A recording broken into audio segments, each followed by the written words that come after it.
It's the difficulty of consensus around what is right and what is false. One might ask, what does a Byzantine problem have to do with Bitcoin, a digital currency?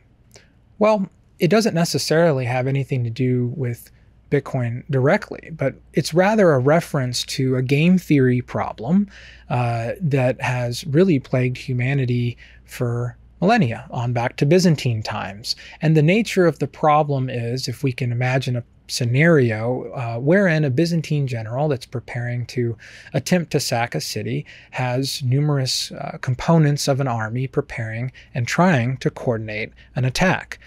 The nature of the Byzantine general's problem is that you have numerous parties spread out, and in order to effectively attack the city and expect to win, they need to attack at the same time. They need to have consensus at any given moment about the moment they plan to launch that attack. So the Byzantine general's problem is, how can he be sure that all of his troops know exactly when to attack? This picture that I've used here, and I'll give credit to River Financial, is a useful representation of this.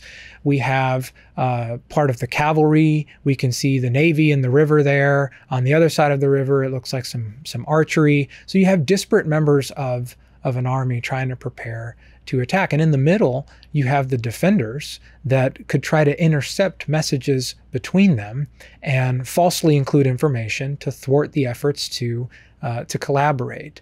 At the end of the day, this Byzantine general's problem represents the difficulty in having a single source of truth that can be trusted. It's the difficulty of consensus around what is right and what is false. And that doesn't just affect a Byzantine general or Bitcoin. It's a universal issue, really, that humans have grappled with. And of course, it manifests itself throughout the financial industry in counterparty risk. We have an entire ratings system that goes from AAA down to junk bonds. And the whole reason that that system exists is to facilitate external parties understanding their counterparty risk. This is really another way that the Byzantine general's problem manifests itself, meaning, how can we all know the state of any given company or counterparty that we're going to interact with? What can we trust?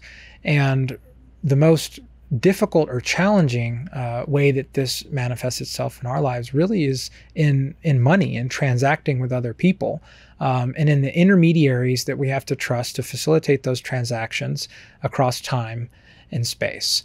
And so the Byzantine general's problem is just kind of a simple way to wrap that concept into a picture here and think about the struggle of determining without intermediaries, what we can trust and what we can't trust. Hey, it's Amy. Click over here to subscribe, click over here for more content, and we'll see you next time.